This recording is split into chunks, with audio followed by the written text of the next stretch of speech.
Good morning or good afternoon, everyone, depending on where you are tuning in from. Welcome to today's webinar, which is being organized by the Emirates Detainees Advocacy Center, EDAC for short, and MENA Rights Group. My name is Alex Tarzakan, and I am the legal advisor on the MENA region at the ABA Center for Human Rights.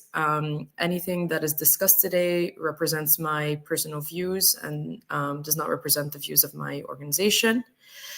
Today's webinar will be on the UAE's citizenship stripping and how that is used as a tool to suppress peaceful activism.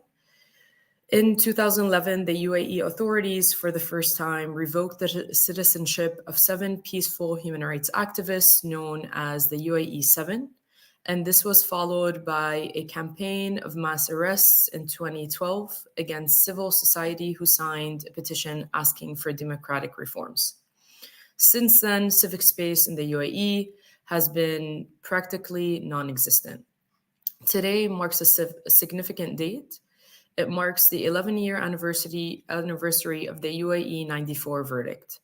This case, which saw 94 Emiratis, including prominent activists, lawyers, sentenced for alleged plotting to overthrow the government, stands as a poignant reminder of the ongoing human rights challenges in the UAE. 11 years ago, on July 2nd, 2013, the Federal Supreme Court concluded that the country's largest political mass trial, sentencing 69 defendants to prison. Ever since, family members of the UAE 94 and those tried in absentia and currently in exile have faced significant violations of their right to nationality, among other rights. The authorities have also arbitrarily revoked the nationality of many of the UAE 94 members and their families, rendering them stateless, and have refused to renew their identity documents of many of them, putting them at risk of statelessness. Many Emiratis continue to live in their country or in exile, stripped of their fundamental right to a nationality, and face the hardships that come along with that. This is the case of Emirati activist Jinan al-Marzouki, daughter of the prisoner of conscience Abdessalam al-Marzouki, who has been stripped of her Emirati nationality as a form of reprisal for her father's activism. This is also the case of UAE 94 defendant Ahmed al-Nuaimi, tried in absentia to 15 years of prison in 2013, who has been denied the renewal of his identity documents along with many of his family members.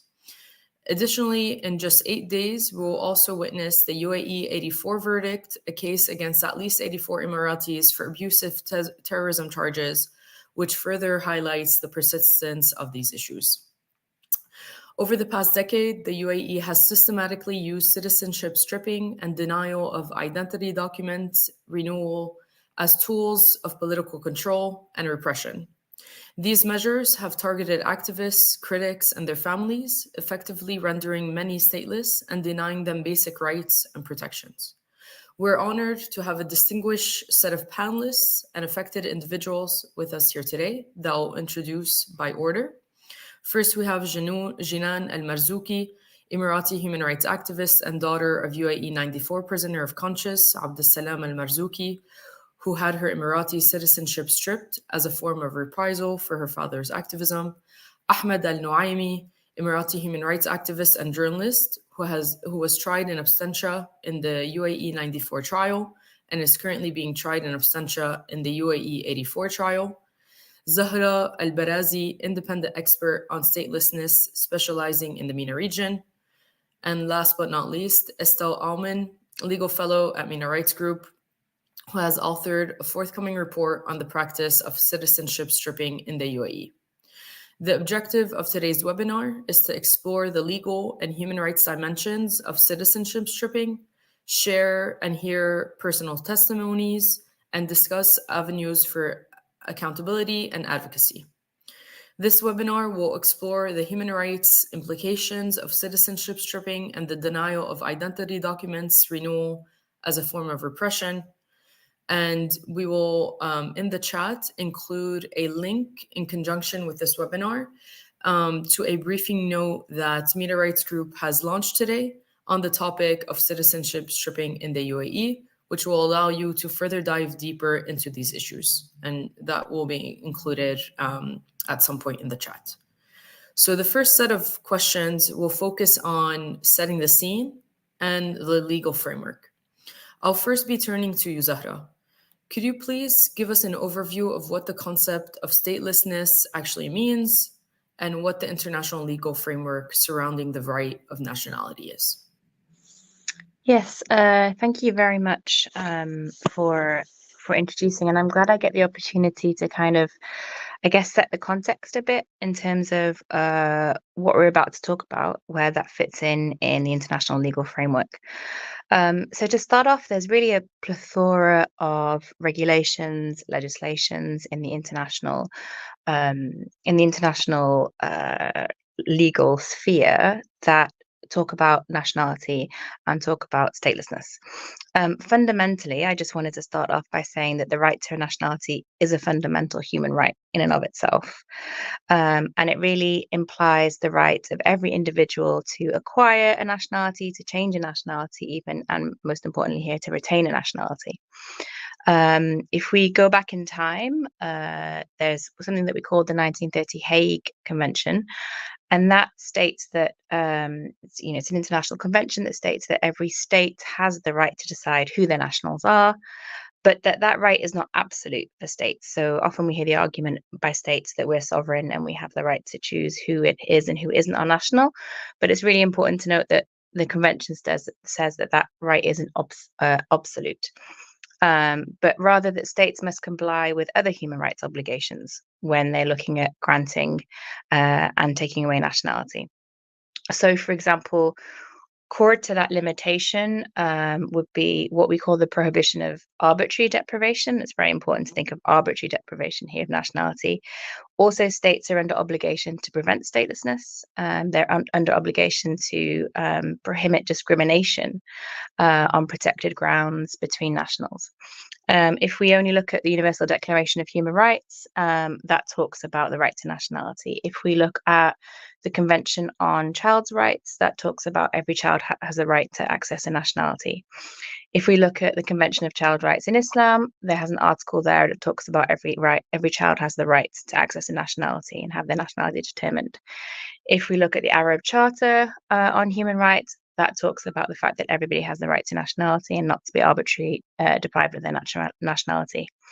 And there's a big issue of discrimination here as well. So if you look at, the general conventions that we have that talk about discrimination, whether it's CEDAW, which is a discrimination against women, whether it's a discrimination against ethnic minorities, states are not allowed to discriminate against people based on their gender, based on their race, based on their religion, based on their political views when it comes to giving and taking away of nationality.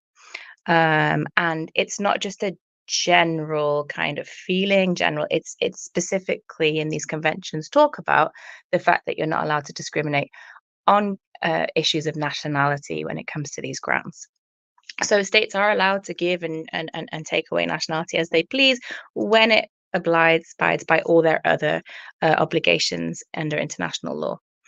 And then in terms of the revocation of nationality, there is a lot going on with regards to international law. No one should be arbitrarily or unlawfully deprived of their nationality. And I think that's kind of the fundamental basis where international law talks about.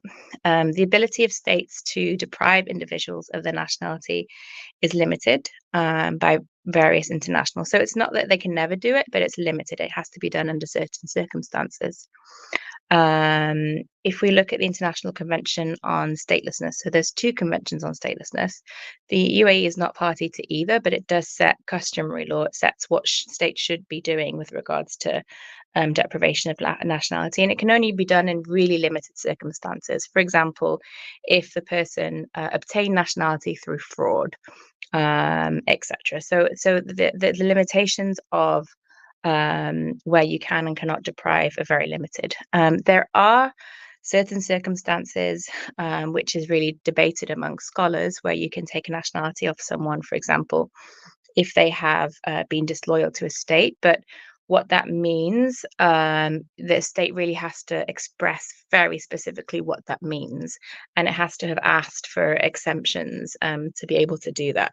So it can't just be, a general thing that the state says. It can convict anyone of doing anything disloyal, and therefore it's able to derive nationality. It has to be much more specific from that. And then when we come from, when we're talking about nationality, of course, then we have the lack of nationality and statelessness. So international law does define what a stateless person is. It's someone who's not considered a national by any state in the world. Under the operation of the state's law, so what the law says and how the law is implemented, they're not seen as a nationality. And it's really customary international law for states to prevent statelessness. Like I said, children have to have nationality when they're born. You're not allowed to take nationality off someone if it leaves them stateless. Like, statelessness is really seen as a deprivation of a human right, and states are obliged to prevent statelessness. And it's also important to note that states are also obliged to protect the rights of stateless persons. So if there is a stateless person that happens to be in a country, there has to be a process where this is resolved and this person is given nationality. But even in that process, the rights of that person have to be protected. So, the rights to general basic human rights that the state is obliged for all humans, not just citizens on their state, to give, must also ensure that stateless persons in their country gives. So I hope that gives a kind of a general introduction to the fact that states are sovereign, but there are very, very much limitations on when and how they can give and take nationality. Thank you very much, Zahra, for providing us with that definition and further context on the concept of statelessness and states' obligations to provide or revoke that right. I'll now be turning to you, Estelle, and for you to discuss a bit more on the domestic legal framework in the UAE specifically. How does the Emirati domestic legal framework fail to meet these obligations, and how does the practice of citizenship stripping in the country lead to statelessness? Sure. Thank you, Alex, and thank you also to the Emirates Citizenship Advocacy Centre for co-sponsoring this event with Minaret Group and live streaming this webinar. But yeah, regarding your questions, I think that it is very important to note that although there is this big framework regarding statelessness and the right to nationality on an international level, which Zahra explained so well, there is a big discrepancy between these international standards and the Emirati domestic legal framework. So if we're looking at that domestic framework, the main law governing citizenship is the Federal Law number 17, which was very likely amended in 2021, but dates back from 1972. And in this law, Article 15 and 16 outline the conditions under which the citizenship of an individual can be revoked. And what is very important actually in Emirati law is that it makes a distinction between individuals who were naturalized Emirati citizens and individuals that were not, which are called in the UAE legal framework citizens by law. And it is actually way easier to revoke the citizenship of someone that is classified as naturalized. But it is important to note that this difference between citizens that are citizens by naturalization or by law can be very blurry in the UAE because it dates back from the country's establishment in 1971, when families residing in the territory were automatically granted a citizenship by law. And these individuals fall under the regime set by Article 15, while families who arrived in the UAE from neighboring country a few months or a very few years later swiftly obtained citizenship as well, albeit being labeled as naturalized, despite lacking any other nationality for the most part. And children from a father who has a nationality who is naturalized, also gets a citizenship naturalized and not by law. And there is no way to go from naturalized to a citizenship by law in the Emirati law. So it is very blurry, the distinction between both. Yet naturalized individuals face a greater risk of citizenship revocation compared to the non-naturalized counterparts, even if these individuals have lived overwhelming majority of their lives or their whole lives in the UAE and never had any other nationality. And Article 16 actually of the law on nationality explains that the government can take away the nationality of a naturalized citizen in 4 cases, the most important of which are: 1, if a person commits or attempts to commit an action which is deemed dangerous for the security or safety of the country, and 2, if a person resides outside the country without reasons for a period exceeding 4 years. This article also states that if nationality is withdrawn from a person, it may be accordingly be withdrawn from his wife and underage children. So this article is actually extremely dangerous, and UN experts have expressed their concern over this law, and particularly its Article 16, as according to them, it could be used in a punitive and possibly arbitrary manner against individuals who express legitimate criticism of the government or its policies. And that is something that we are able to observe in the UAE. And the UN expert also stated their concern over the fact that the article provides no indication of how an affected person could effectively challenge any decision, which is also one of the big problems of this law. And finally, they expressed their concern over the fact that if nationality is withdrawn from one person, it may accordingly be withdrawn from his wife and underage children, which would be inherently arbitrary. And this is actually very widespread practice in the UAE. And I'm sure that Jinan and Ahmed will be able to talk more about that. But it is important to note that these risks of citizenship stripping are particularly concerning, as dual citizenships in the UAE are almost non-existent. They were only permitted since 2021, but under extremely strict conditions, and it's really almost non-existent, and therefore if Emiratis have their citizenship revoked, they are left without a nationality, which effectively renders them stateless. And so the government has to actually take a few steps according to its domestic law to strip someone of its citizenship. And according to the law on nationality and the Emirati constitution, citizenship can only be withdrawn through a presidential decree following the approval by the council, and it must be published in the official gazette. But however, even the domestic legal framework is not respected by the Emirati authorities when they strip individuals of their citizenship. And this was very obvious during the UAE 7 case, which are the first known cases of politically motivated deprivation of citizenships in the UAE. And it happened in 2011 when 7 members of Al-Islah Association, which was an association which was involved in peaceful political debate in the UAE for decades and was involved in a petition which asked for more democratic reforms in 2011, when 7 of these members got their citizenship stripped. And what was particularly concerning is that even though the 7 individuals were citizens by law and not naturalized, the authorities justified stripping of their citizenship by Article 16 of the law on nationality, which should normally only be used for naturalized individuals.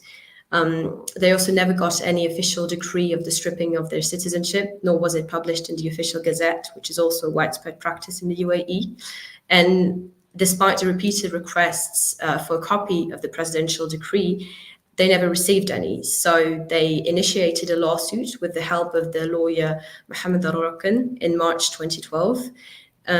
But following the trial of first instance, the 7 men and their lawyer were arrested and then later tried in the UAE 94 case, leaving no other way to appeal the decision to strip their citizenship. And this case is actually very illustrative of how the Emirati authorities lack to consider their own domestic legal framework, but also their international obligation. But it also really shows how the stripping of citizenship is used as a reprisal for peaceful criticism of the government or their policies and used to silence dissent. So there is a widespread pattern of the UAE authorities violating their international domestic obligation by infringing on the right to nationality of their citizens.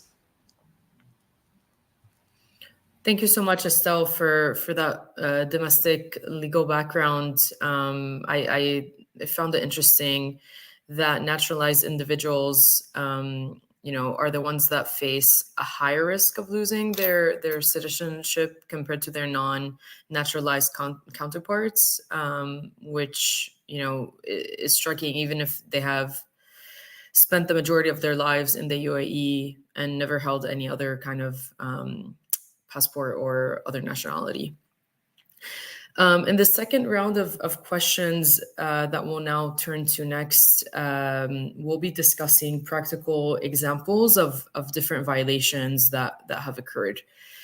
So I'll be turning to you, Jinan, to ask you, your citizenship, along with that of your father and siblings, has been stripped by the UAE authorities in disregard of both the international and domestic obligations of the UAE, rendering you stateless. Could you explain how you found out that the Emirati authorities stripped you and your family of your citizenship, and can you talk about how this was maybe linked to your father's and your family's activism overall? Yes, thank you, Alex. I want to start by saying that the UAE have utilized one of its harshest punishments, punitive measures against activists and their families, which unfortunately, myself and my family and my father were victims of. It took our family a couple months actually to confirm this fact, and we still can't legally prove it. So it all started when we heard rumors that the UAE authorities have stripped the citizenship of 30 families, most of whom were family members of prisoners of conscience or dissidents. We couldn't get the list of names nor confirm if we were included in that decision, since usually these types of procedures are done in secrecy and without any legal basis or official decree.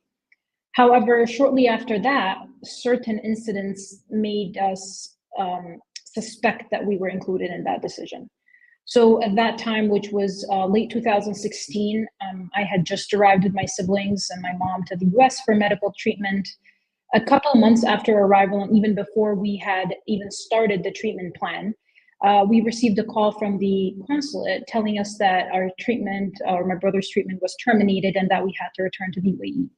We explained that we didn't even, the treatment didn't even start, and we backed up their need for this treatment from their supervising doctor. But there was no explanation provided for why the treatment was suspended, and beside that, those are the orders from authorities in the UAE. And then another incident that happened was around the same time was I have a sister who still lives in the UAE. She went to renew her driving license, and the officer was confused that the system did not show her as a UAE citizen, despite her presenting her Emirati passport and ID. Connecting these pieces together, we started to believe that we were included in that citizenship revocation campaign. In early 2017, we received a call from the authorities in Abu Dhabi asking us to bring our passports to the Nationality and Passport Department to renew our documents. This is a phrase that they use it is very common when they call people to confiscate their documents, because at that time, everything was up to date. There was no need for renewing anything. But again, this is their usual way of, when like, if you receive that call, this is kind of like 100%, there's something wrong. We informed them that we couldn't, because we were not even the UAE at that time, which they also knew of. So they asked that my sister, who was still back home, to bring her ID and passport. And they threatened that if she didn't comply, they would flag her name in all public departments, so her ID would be confiscated during any transaction. And that's exactly what happened. When she refused and ignored their call, her identity was confiscated during a visit with my father at Razim prison later during that year. And then finally, that's how we confirmed 100% that this was a fact, was when we received a phone call again, nothing legal, no documents, no decree, just a phone call explicitly confirming that our citizenship was revoked and that we were now considered stateless, without any explanation or a legal basis, leaving us in profound shock and disbelief. There was no official decree provided, and we couldn't even find any record of this decision published in the official Gazette, which makes it impossible for us to appeal this decision. And on top of that, authorities had told us, which is, I find it funny, to seek a different nationality, as if like just other countries give away citizenships for free. But also, they banned my sister, who is currently in the UAE, from traveling the country, making it even impossible to seek a new citizenship. Now, in my case, since I had left the country before this decision was made, I am still unable to prove this arbitrary decision because they refuse to provide us with any legal decree or document. When we received that call confirming our citizenship was revoked, we asked the person who called us, based like on what basis did he, on what he's basing this information, basically. And he said that he had a decree from the president of the country confirming this decision. So we asked him for a copy. We was like, okay, I think we have a right to obtain a copy of this decision that you're talking about, this decree. So we asked him to either send us a copy or we will have someone go and pick it up. But he said that he could not send it or give it to anyone and that we had to come back to pick it up, knowing that we were living abroad at that time. It was very clear from the whole call and the whole conversation and the follow-up questions that he started asking that the main purpose of this call, after confirming that we were stateless, was to figure out our status in exile, after being stripped of our citizenship.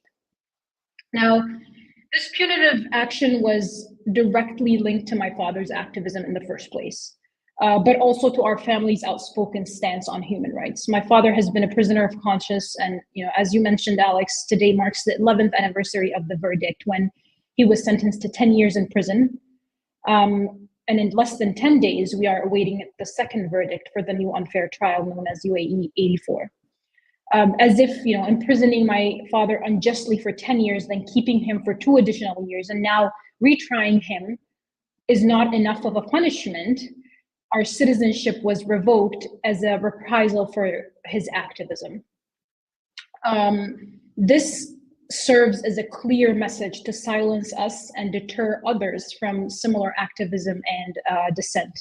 They want to ensure that we are left with nothing, stateless and in desperate need of them for our most basic rights, because that's how they know they can control people. They are using citizenship revocation and other punitive measures to silence and threaten the rest of society, telling them that if you dare to advocate for your rights or the rights of others or to call for democracy, that's where you'll end up at. We've observed that in the UAE through years of systematic oppression, the authorities have successfully built a culture of fear. They severely punished those who they knew they couldn't control, thereby suppressing the rest of the population who now fear the consequences of practicing their basic rights.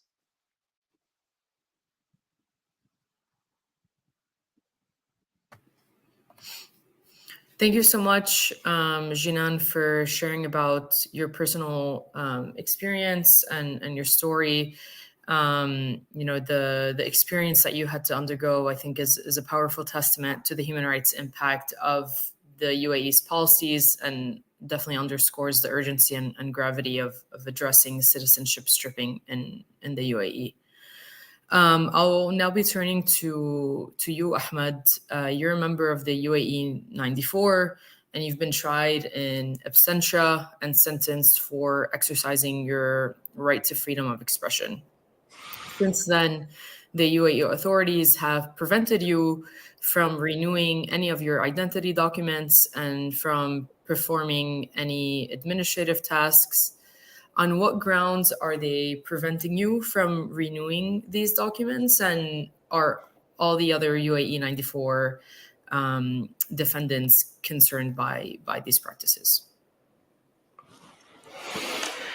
Hi, everyone, and thanks, Alexa, and thanks for Alexandra, and thanks for Idak and Mina for having me today for this panel. And I would like to continue what Jinan said. Actually, she was an example of a member of family who is suffered because the father is charged from the authority, and this is it's actually a great punishment that you don't understand why this authority generalize the punishment for all the members of the family, and even not the family members only, but the friends as well. It is really something that we should understand. This government does not go with a logic how they deal with the with the activists. The problem of renewing the documents is actually that this is kind of violation, human right violation, that all the members face it. And I want to explain what's the impact of that to understand the situation of this family.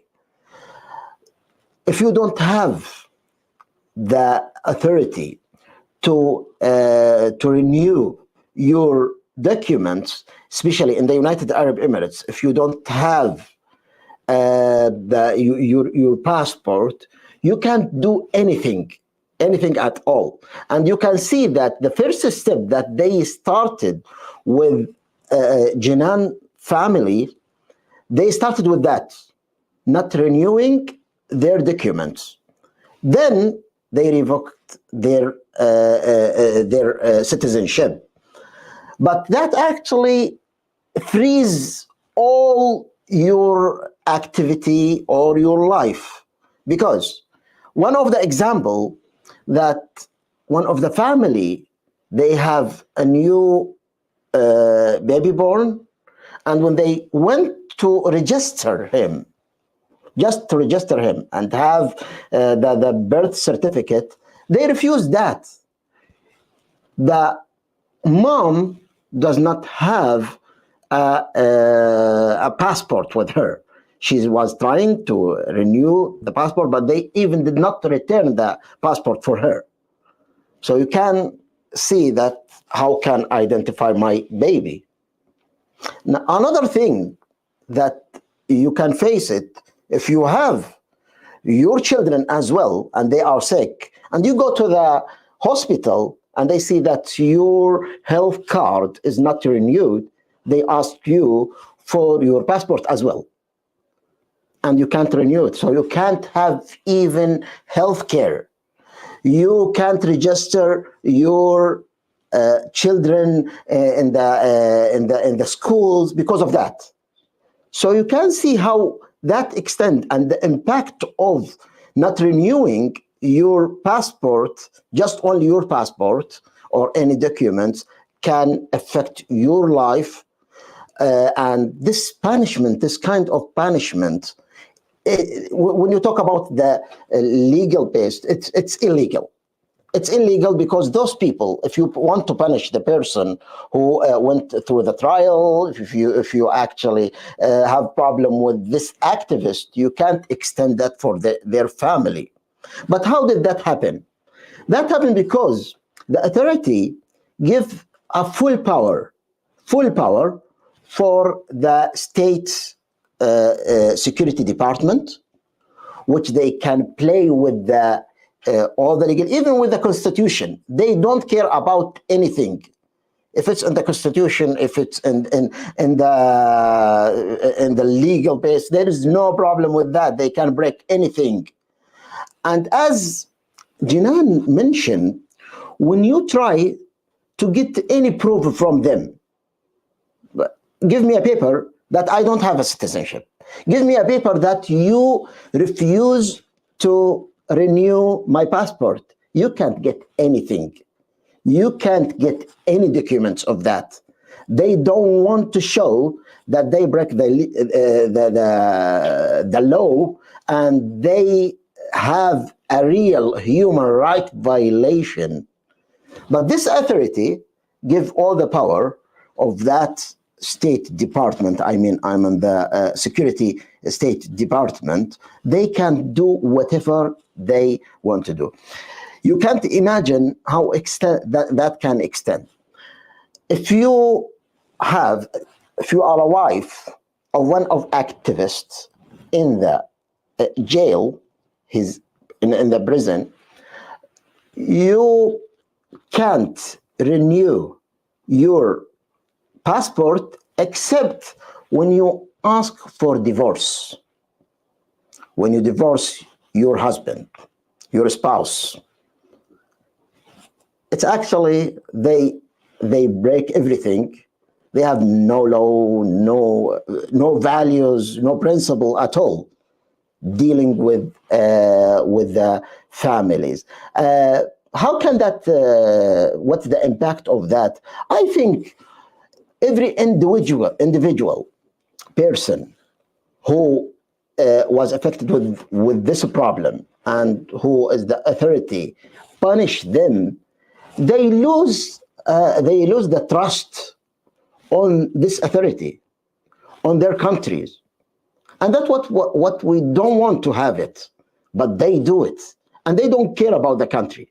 They don't care about the people, the citizen who have the right. Banning them from travel, even let me say that they renew your passport. They can do more than that. You have your passport, it is valid, you can travel. Legally, you can travel. But when you go to the airport, you will not be able, because you're gonna find out that you are banned from travel. If you go to get a job, apply for a job, okay, there is no job without having approval from the security department. So the security department, they're gonna say that you are banned from job, from even study in a university. No university enrollment for you because you are banned even from studying. So this is the impact and of how they do, and the violence, the violation that they practice against the activists and their families. Thank you so much, Ahmed, for your detailed and insightful response. I think your experience definitely sheds light on this broader and systemic pattern that we see being faced, not only by you, but also by the other UAE 94 defendants, and also highlights the pervasive nature of these repressive measures. So we definitely appreciate your willingness to share your story and really bring these critical issues to light. I'll be turning back to you, Jinan, to ask you a little bit about, the effects that this has had, the effects of statelessness that have had on you. How have you and your family really been affected by the stripping of your nationality? And what is your current status, and what hardships are you facing as a result of this arbitrary measure? Yes, so I think Mr. Sheba covered, a good amount of it that I can personally refer to, and I'm sure there's a lot of people in the UAE can, feel and experience the same way.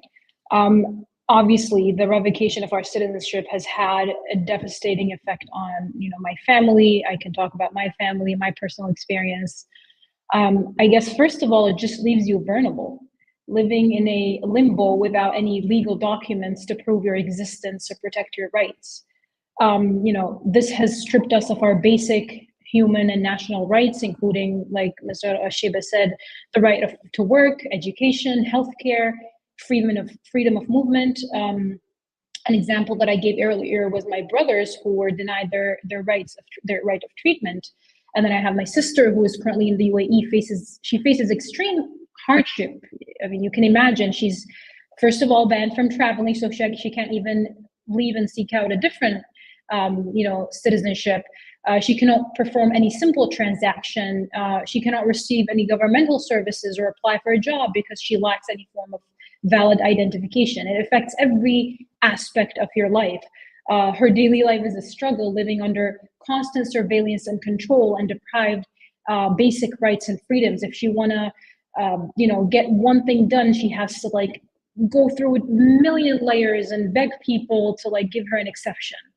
And then for the rest of us who are living in exile, we face similar challenges because without valid documents, no country will accept you. And without evidence of citizenship revocation, we are unable to prove this injustice or even appeal it, severely affecting our lives and futures.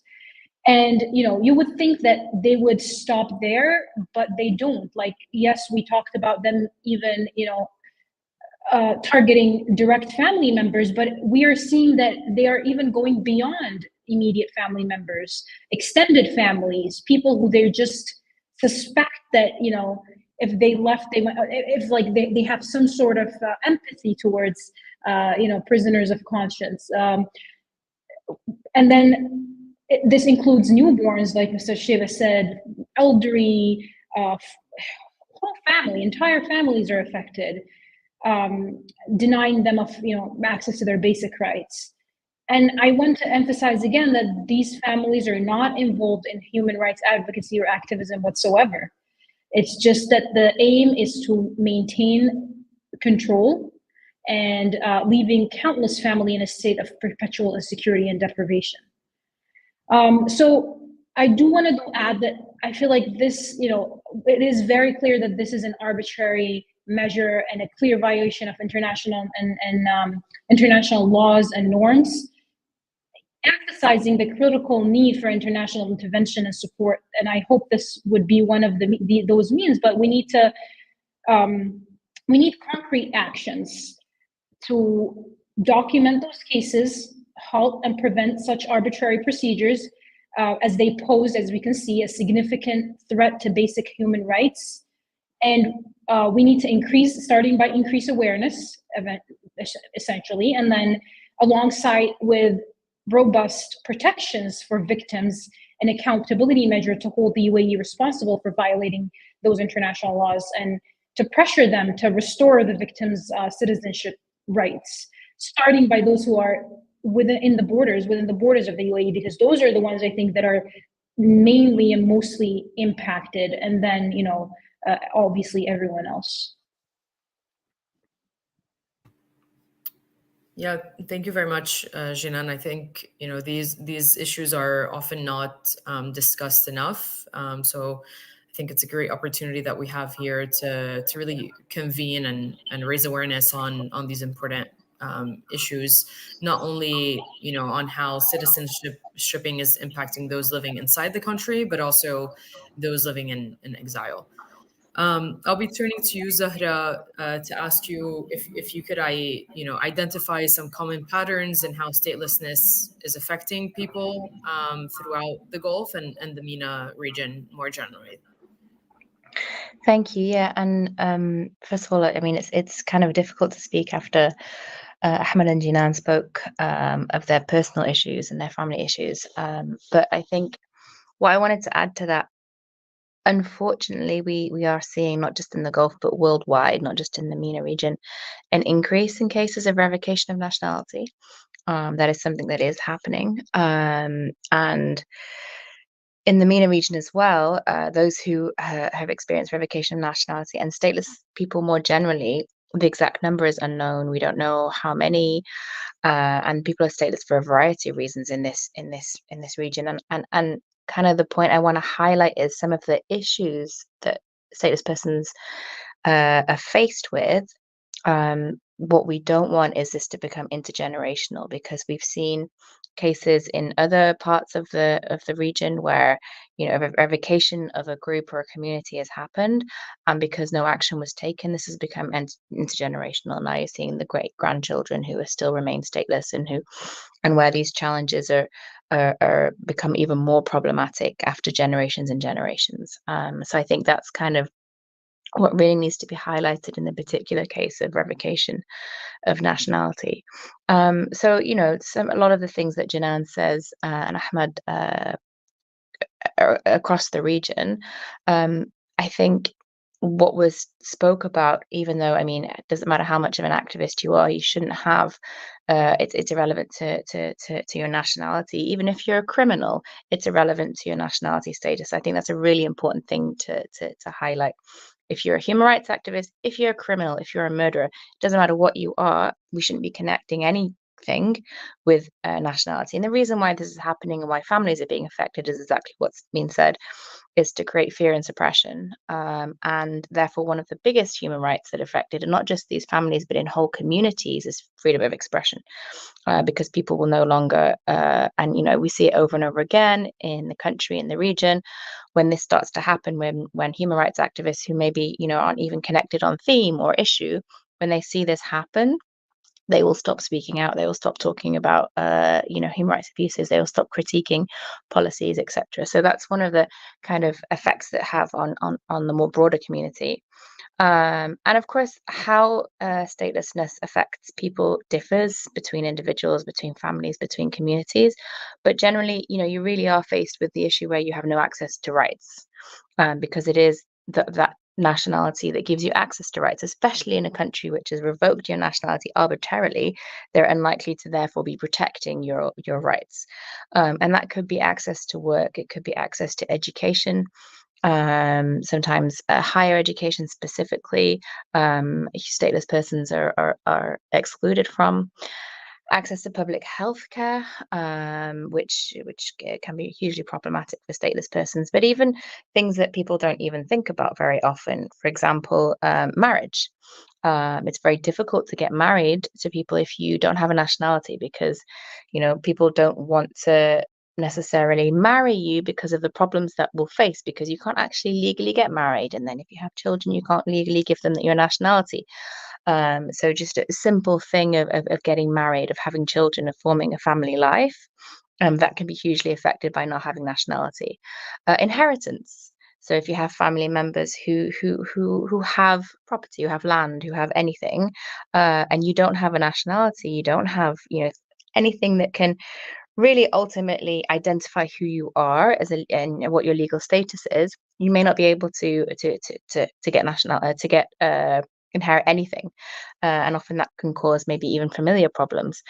And something that, you know, we don't talk about, and this is particularly problematic when the situation draws and, you know, becomes intergenerational, is the mental health consequences. You know, not having nationality, feeling suddenly excluded from a state, being told you no longer belong by a state, not being able to access these basic rights, we see that all the time, hugely affect people from these communities, hugely affect people when they can't access, you know, education, they can't access the work that, you know, they've been working towards all their lives. The mental health often really does suffer. So these are kind of some of the basic things. Travel is also a big issue. You mentioned, you know, your sister wanted to leave the country. At times, it's even impossible. So you're told you're not allowed, you don't belong here, but also you're not able to go anywhere else, because who's going to take you? You don't have a passport, you don't have a nationality that's functioning. So the inability to travel internationally, and that could be, you know, for whatever reason, to visit family, for educational reasons, for family reasons, or to, you know, try and seek a life elsewhere, that's inhibited. But also, it's really important to note that in many countries, that travel inside a country can be problematic. In countries where you have to hold ID documents, if you're stopped, you need to show something. That may mean that a lot of people are scared to travel from one place to another, from one city to another. And we see that a lot in different countries in the region, that actually just going from one city to another becomes very challenging. People fear going from a place to another because they can't show who they are. They're afraid what might happen at a checkpoint or if they get stopped by police. So not just travel abroad, but travel actually inside a country can also prove really problematic for people who don't have nationality. So really, if you're trying to understand, what are the consequences on stateless persons, first and foremost, the right to nationality is a violation of a human right. So that's a consequence. But if you think of any other right that you might have, that will probably be affected by the fact that you don't have nationality. The right to vote, the right to take part in the political process, any right that every human should have, the right to get pension, it's always affected by the fact that you don't have anywhere that you can seek that right. And I think that's what we're dealing with here. And that's kind of ultimately the weight of the problem. Thank you, Zahra, for describing some of these impacts, which clearly seem to impact all facets of everyone's life, both from civil and political rights, but also economic and social rights. It's particularly alarming, I think, to hear how these patterns can be intergenerational and how patterns of exclusion and marginalization, create these cycles of vulnerability and instability, not only for individuals directly, but also how the direct impacts that this then has on families and communities more generally. I'll just pause here for a moment to encourage the audience to include questions for us in the chat and submit their questions as we now turn to the last final round of questions to the panelists, which will focus mostly on accountability and ways forward. So my next question will be to you, Estelle. In the face of these widespread human rights abuses that are being committed by the UAE authorities, what are some of the legal and advocacy avenues to hold authorities accountable? And do you think that civil society and the UN or other organizations can play a role in this? Thank you, Alex, for this very important question. It is definitely a very fair question now that we have heard the testimonies of the human rights violations that Jenan and Ahmed are facing. So thank you both again for sharing those with us. And to be honest, it is definitely a challenge to hold UAE authorities accountable, but it is not impossible. I believe that the very first and important step, which Jenan talked about as well, is to shed light on these widespread human rights violations by the UAE authorities, because the practice of citizenship stripping and the denial of identity document renewal remain extremely unknown, even sometimes amongst human rights specialists. And this is, of course, the case as extremely few people who are concerned by these measures are able to speak up because of the fear of reprisals. And the silencing of victims is, of course, the UAE authorities' goal, because, as Ahmed was saying as well, they do not wish their human rights violation to be known.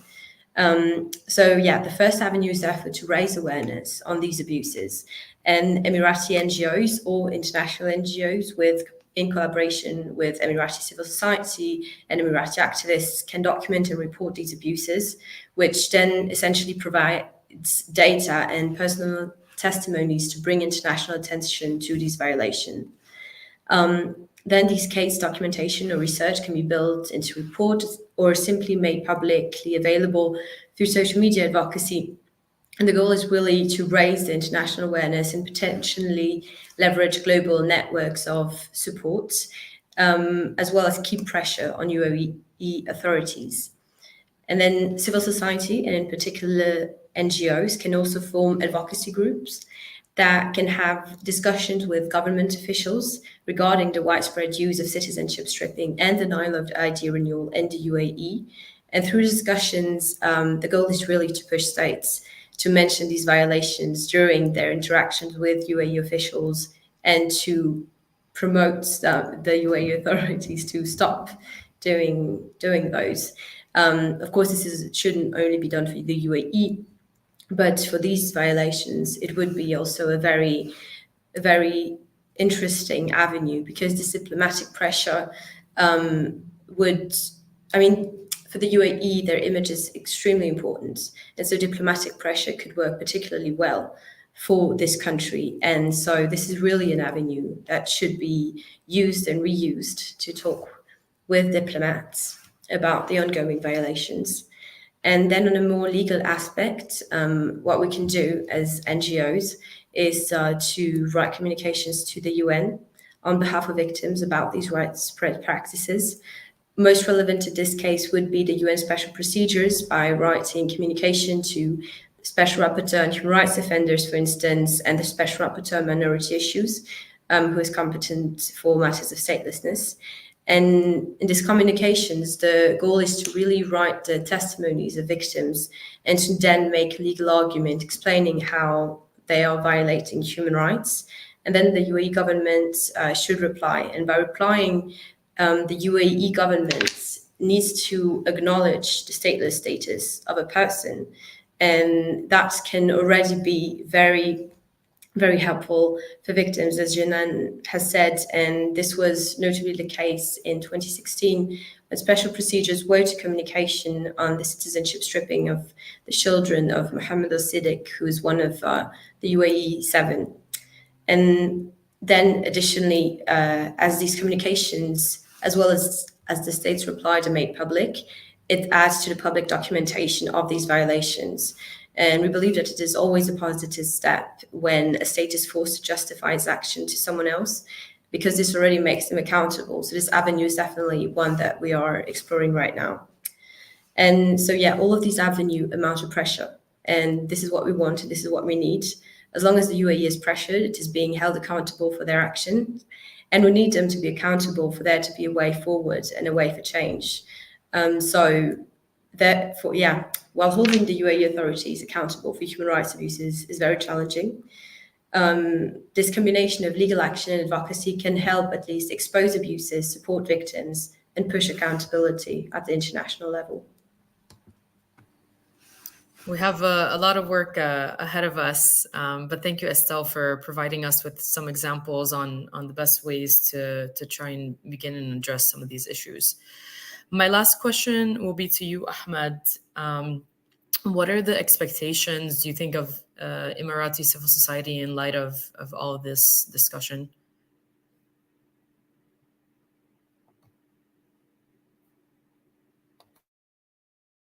I think you might be on mute, Ahmed. Oh, still? Okay. There we go. All right.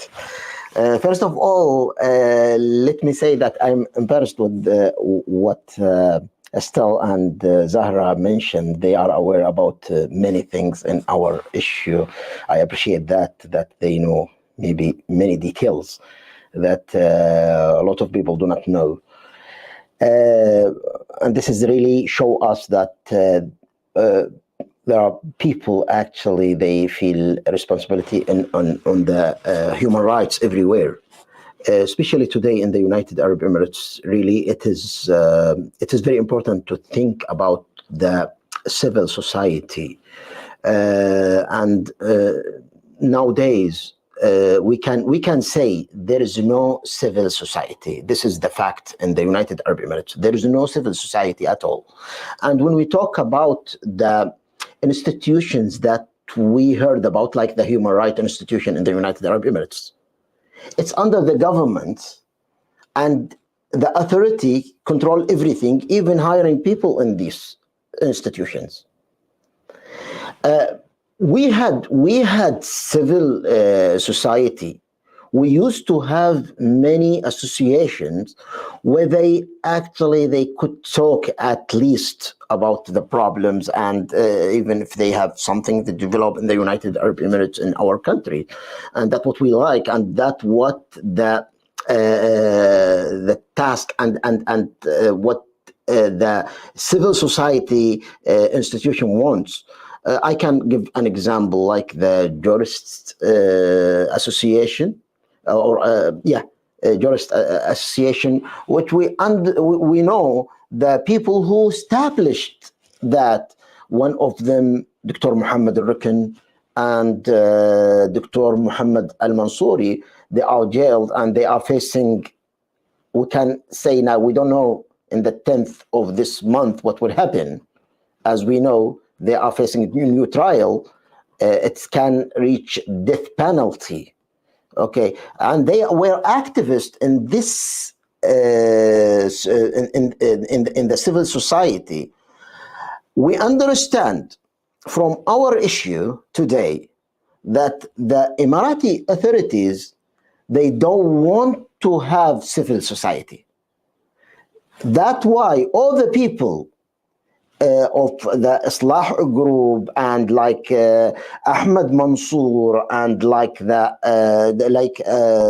Nasser bin Ghaith, all of them, they used to work through the civil society, through the associations. Nowadays, we understand there is no way to solve this problem except if we rebuild the civil society in the United Arab Emirates, where we used to have the jurist association, and for the teachers associations, and we can talk out loud of our issues. But we understand if there is no foundations for the civil society, there is no civil society. There is no way. And the first thing that we have to have is the freedom of speech, freedom of thinking, freedom of belief. And the other thing is the democracy. And we understand those people who are in jail today and who face this violation against the human right, that they are there because the petition in 2011, when they call for democracy, calling for democracy, that to have the foundation of the civil society and calling for freedom of speech and expression, these things that it is like a dream today for the people of the United Arab Emirates. We are sorry to say that about our country today, but this is the fact, and that why we don't know today how the people feel in the United Arab Emirates. They are controlled. They have no microphone to say what they want, and this is, I think, a great problem for the civil life today. Yeah. Thank you, Ahmed, for sharing those insights into the expectations and hopes of Emirati civil society in the face of these severe challenges. You know, it's clear that despite the significant obstacles and repressive measures, there obviously remains a strong desire for justice, accountability, and meaningful reform. I think now we'll move on to the Q&A session where the public can directly pose questions to the panelists, but it appears that I don't think we have any questions that have been included yet in the chat. So I'll give it maybe a few minutes, and if there are no questions, I could then turn to the concluding remarks.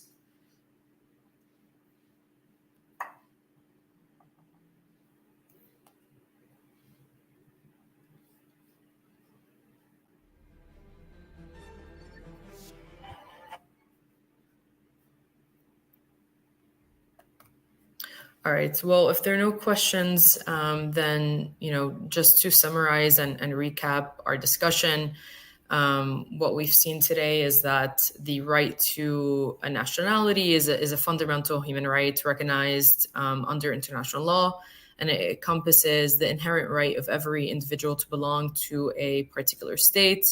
This right serves as a cornerstone of identity, dignity, and legal status. And even though the UAE has not ratified the conventions that guarantee this right, this right is still, you know, part of customary law. And so the UAE's non-ratification of these conventions does not absolve it of its obligation to prevent statelessness. The UAE's actions of citizenship stripping contradict with its international commitments under a number of international treaties, as we have seen under the UDHR, the CETA Convention, the Convention on the Rights of the Child.